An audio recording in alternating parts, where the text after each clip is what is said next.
What is up, everybody? Jeremy here. And guys, I'm very excited for the conversation we're going to have today because, as you know, leaders have a different sort of problem they're trying to handle. And they have different things they're trying to get in terms of how to run an organization, how to scale an organization, and how to really build culture. So we have a really cool guest for you today. We have Sonya Shelton with us today, and she's the author of the best-selling book, You're an Executive, but Are You a Leader? So we're going to take a look at leadership today, growth, and building a really cool organization. Sonya, thanks for hanging out with me today. Thank you for having me. I'm excited for our conversation. So I want to find out first and foremost, you have a very unique viewpoint on how leadership works, how business growth works. I want to know, how did you kind of get into this whole world and how did you develop that viewpoint? Well, it all started before I started executive leadership consulting. Actually, my last job was as the head of internal communications for the Walt Disney Company. And I was there at a very I was there at a very interesting time where in that position, I experienced something that nobody in my position had ever experienced and something that nobody in that position will ever experience again, which is we had a shareholder revolt with a member of the Disney family, Roy Disney, leading a shareholder revolt against our CEO at the time, Michael Eisner.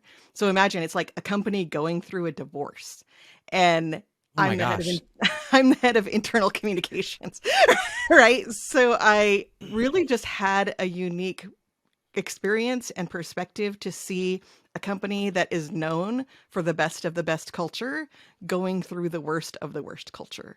And it really just gave me that perspective of what culture can do, what leadership can do, and even my own experience as a leader going through it, the things that I had to endure, the things that I put my team through as a result of what I was going through, just gave me a lot of empathy for what leaders go through and also gave me a unique perspective on culture.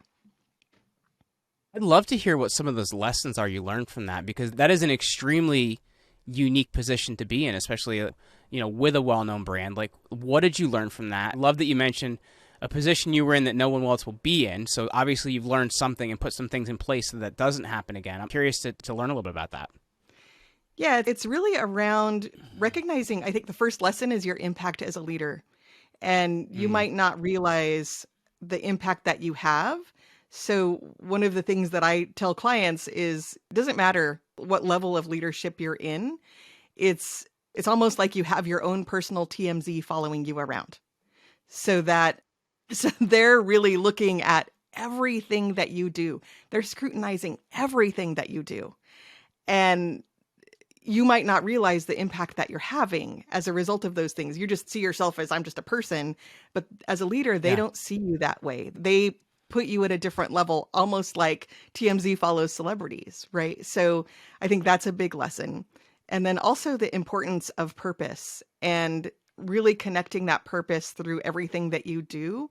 Disney in its history has been really great at that and looking at, their purpose in creating quality entertainment, in looking at what is it people are really looking for to connect with each other and spend time together, whether that's at a movie, at a theme park, even through sports at ESPN, right? They're always looking at how can we help people connect with the entertainment, but also connect with each other in the process. I guess looking at that then, how do you determine, what that purpose is? Because I'm not sure every executive has kind of hit that. And I guess how do you connect that to why you're doing something? Because I think that's kind of the bigger thing is a lot of people don't know why they're doing the things they're doing. They're doing them. And I guess, so how do you locate that? Yeah, I think I really respect Simon Sinek, who wrote the book Start With Why. And I think he brought it into the leadership culture around really starting to look at that. And what we do at Executive Leadership Consulting is we start with that same model, the golden circle of starting with defining your why you do what you do, how you deliver on that why, and then ultimately what others can expect from you at every level. So starting with the individual leader, why do you personally do what you do? How do you deliver that? And what can others expect? And then looking at the leadership team the same way, for them individually, as well as for them as a team, how do they work together? What can they expect from each other? Why do they do what they do as a leadership team? And then ultimately extending that into the company purpose. So why does your business exist? How do you deliver on that? What can your clients or customers expect from you? And then we connect that purpose through everything that you do, from your processes, your organization design, your culture, to make sure that that purpose is flowing through everything that you do to make you be able to grow faster and also stay profitable. You know, it's really interesting. I have a good friend in the branding world, and he talks about like when you're building a brand, people don't think about like there's kind of the branding before someone encounters your brand, the branding when someone encounters your brand, the branding in the sale, the branding once someone becomes a customer, and even the branding once someone's completed your service. I think we don't consider that, right? We're so focused often on, getting new business or, winning that client. We're not focused on like, what are we creating in terms of the organization and how does the organization carry itself? Is that kind of in alignment with what you're talking about? Yes, absolutely. And I would say the purpose is before the brand, right? So your purpose is going to drive your brand as well. And, in today's world, especially with younger generations, they're really making decisions based on purpose, whether they're deciding what to buy or where to work. So if you're seeing that, people aren't connecting with you in your brand, it probably has to do with they don't understand why you exist. And they want to connect with you. Like there's such a disconnection in this time of even AI, right? Where people are becoming more disconnected from the human aspect, that both customers and clients and employees are looking for that meaning and connecting with your purpose. And that's really what's going to make you stand out as a company. That's so interesting, and because I'm closing in on 40, and if you look at my generation, like I think it's been a dramatic shift from generations before, like what you're saying of we don't want to just do stuff, right? Like we can do anything. It's like we want to do things that matter. And I think about as an organization, there's a lot of organizations that have to make that shift, and there's some that won't keep up with that. You know what I mean? And I guess when we're looking at it, how do you bring purpose in your organization if it hasn't been there before, right? Like, how do you do that? Because that from now, you can't win not doing that anymore. Right, right. And I think that what's interesting about your why is that it lives in a part of the brain that doesn't have access to language, in the limbic brain. So neuroscience, and that's why people have such a hard time finding it, whether they're trying to find it individually or trying to find it as a company. It's like, I don't understand what my purpose is. And I think they have this weird perspective on it too. Like they think it's going to be like the skies are going to open up, the archangels are going to start singing, and they know their purpose. It's not like that, Sonya. Right, exactly. So we really have to get under that conscious thought to figure out what that why is. And then once we have that why, then we can start to look at, okay, so if that's the real root of your purpose, and we look at purpose as holistic between the why, the how, and the what, right? So your why exists all the time, whether individually or as a company. That exists no matter what's happening in the marketplace, no matter what job you have. Your why is your why. Then the how and the what might change as part of your purpose. And I think that's another mistake that people use is they think, their purpose, especially individually, my purpose is my family or the fact that I want to make a difference in the world or my faith. And then as a company, people think, well, my purpose is to make money, right? But that's not. It could be a sub purpose, right? But it's not the purpose. Right. It's more the who and the what. It's not the why, right? So let me ask you this, because the workplace has changed so drastically, and in the last 3 years especially, right? Like some people working in office, some people not working in office. I know for us, like in 2020, we stopped paying rent and got rid of our office space, and I don't see a reason why we'll ever need to have one again because we've restructured our business, and it's actually better for the lives of the people working with us. I guess I'm curious from your perspective, how do companies kind of keep up with how the workplace is changing? Because it's changing drastically, and we're not going back, in my opinion. Yes, absolutely. And you actually see in the news that some companies are trying to go back. And it's not working out for them. It's not working out for them, right? Right. So it's really looking at, again, going back to your purpose. If your employees understand why you're doing what you're doing, why are we coming into the office?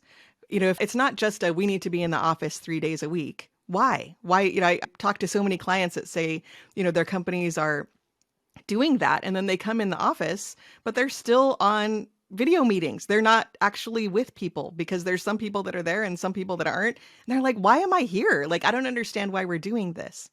The companies that I see this doing really well are coming together intentionally, right? So one of my clients, actually from the very beginning, we worked with them to come up with now that things are opening up, what is our approach to this?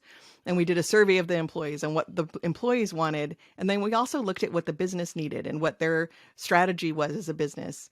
And they do need to come together for collaboration. So they come together for a week, once a month. And that week is everybody's in the office together. That's when all their team meetings happen. That's when their town halls happen. Everything happens that week. And they have the schedule for the whole year. So people aren't taking vacation during those times and they're actually present and with each other. Then people are excited about that because they're excited to see each other. They're excited to work together. And there's a purpose for why they're coming together. It's interesting too, because I think the thing, like for a lot of people, can treat in office as kind of like babysitting, if that makes sense. When if you're empowering people, if those people are on purpose, they're going to do their job and do it really well. Do you know what I mean? Like, I think sometimes we look at operating it more from the perspective of control rather than like how to empower with freedom. Does that make sense, or my head kind of too wrapped around it? No, it totally makes sense. And I think that what you're talking about connects to something that I've been looking at in the past few months, which is a drastic increase in employee burnout. I see it with my clients. We see it in the research that 94% of people say that they experience stress at work. That's a high number, 94%. Yeah. When I look at things like the trends on social media, the quiet quitting, the quiet hiring, like all of these things that are happening are speaking to that burnout, I think, right? And so burnout happens when we feel, like I use a metaphor, like we feel like we're on a treadmill and we're running really fast, but we're not getting anywhere, right? So I think that meaning and purpose of why people are working so hard, and that are they focused on the right things? Are they busy but not really prioritized, is a big mistake that I see leaders making, right? They're trying to get things done. They're trying to keep up. And I feel for the leaders, right? We're in uncertain times. Yeah. It's a crazy economy, right? They're reacting to it as opposed to saying, what's our purpose? What are our priorities based on this? And let's focus on that and go. And then you get people excited. They want to be part of that and empowered, exactly like you said.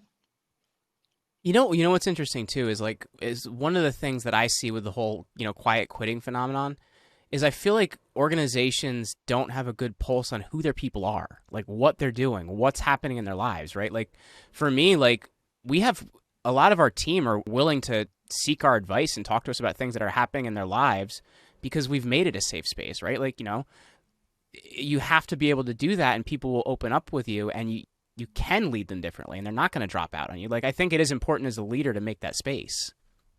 Yeah, absolutely. And I hear people say, oh, well, we can't connect with each other remotely because, you miss that water cooler time or, those hallway conversations. And sure, that's true. But my company has always been virtual. So we started in 2007. We've always been virtual and we've always had a really strong culture. It's just, you're just managing differently, where you're taking the time at the beginning of a conversation to connect.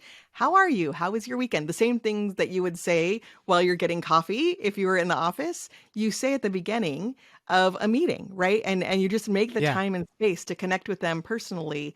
And it makes all the difference. And it doesn't matter whether you're in person or virtual. Last year, I had team members that I'd never even met before in person. And we had just as close of a connection as the people that are here locally with me. It's so funny because I know, like, for us, we have chat threads for each division of the company. And it's, everybody's personality. Like, we're all in tune. We're all have those same inside jokes. Like, I don't know. I feel like I know my team better not being in office, if that makes sense. Yeah, absolutely. Absolutely. So I'm curious, you talk about something often called the red thread of leadership. We've been talking a lot about leadership and talking a lot about leading a team. What is the red thread of leadership? So red thread leadership starts with the purpose, as I mentioned, and it's connecting that purpose through everything that you do as a company. So we start with it's 5 Ps. So we start with purpose. And then once you have your purpose, what's your plan? So that's where we're looking at your vision, your strategy, your goals. And then once you know where you're going, then it's revisiting your processes. Are all of your processes in alignment with where you want to go with your purpose, your vision, and your strategy? And then we look at your positions. So your organizational structure, who reports to who, how decisions are made, and is all of that in alignment with your purpose, your vision, and your strategy? And then ultimately, the final P is passion, which is your culture. And do you have a culture that's supporting that business strategy? So one of the things that we say is that we don't believe that culture eats strategy for breakfast. We believe they need to have breakfast together. And it's really about first understanding what culture is, which is everything that you do as an organization. So that, some people think, oh, culture is what we do for fun and to get people engaged and, lunches or pizza parties or whatever. That is a piece of it. But everything that you do is part of your culture. What you're focused on is part of your culture. Your processes are part of your culture. Who makes decisions is part of your culture. How you reward and hire is part of your culture. So we look at all of that and say, is all of that aligned with your purpose and where you want to go as an organization? I so agree. Like, your culture is your company, right? I think people think that, okay, so let's, we need to put some culture into our business. And it's like, well, you have a bigger problem if that's your perspective on things. Like, it's how you do everything is your culture, right? Like our PR team, like, we call them the gladiators, right? Because there's this, I don't know if you ever saw the TV show Scandal. The main character in Scandal, Olivia Pope, she calls her team gladiators in pantsuits. And that's what my wife has always wanted from that team. And they love it and they embody that and they have fun with that. And I think it's about having things people can buy into, and it has to be everything you do. It can't just be something you say. Right. And when people's personal purpose is connected to the organization's purpose, they have passion. And then you don't have to worry about making sure they're doing what they're doing and staying on top of them and micromanaging and all those things, because they want to contribute. Everybody, I think people say, oh, well, the younger generations, they don't want to work. And I just find that that's not true. They want to contribute. Just like you said, they want to know that what they're doing matters and has meaning. And they want to connect what they believe with what the company believes, right? So to be able to make that connection with every single person in your organization, are they passionate about what they do? And are they passionate about the company they do it for? I've just seen exponential growth when companies focus on it that way. Yeah, I had a friend who's a lawyer, and the company that he worked for first was working like 100-hour weeks, which is a little crazy. But he's working like that. He has no idea why he's reading these contracts. He has no idea what they mean, but it's just, like, read this contract, give us these notes, do whatever. Like, you have to also understand, like, where your part fits in the bigger part, right? Because you can see, like, well, how does this deal with where the company's going? Or how does this deal with the product we're creating? Like, you have to know you're a part of something, right? Yeah, absolutely. And it actually can contribute to continuous improvement too. So profitability, not just growth, right? So if not any leader is not going to understand all the little nuances and details of every single position that they're leading, but the person who does it, if they understand why they're doing it, they can start to question, well, we could actually do this faster, or we could do this with a lower cost. If they understand why they're doing it, they can bring innovation and ideas to the table to make things more efficient as well. But I have to ask you this now because we've been talking about this. What's your why, Sonya? Like, what is your why to why you do all this? Yeah, so my why is I believe success happens when we work together to make a bigger impact. And I do that through finding better ways and sharing them, and ultimately deliver simple solutions. So my why is to contribute, to have a bigger impact. My how is better way. And then my what is simplify. Very cool. Well, Sonya, I've really enjoyed this conversation. For people listening, if they want to connect with you, if they want to find out more about what you're doing, where's going to be the best place for them to go? Yeah, so they can reach me on all social media under Sonya Shelton, as well as our website, executiveleader.com. And Jeremy, I'd love to offer your audience a gift today because I am, as you probably can tell, so passionate about leadership and creating high performance teams. I actually created a masterclass on the Red Thread leadership model and how to create a winning dream team. And they can go to redthreadleadership.com and get that masterclass for free. Very cool. Well, Sonya Shelton, thank you so much for hanging out with me today. Thank you. It was a pleasure. I had fun.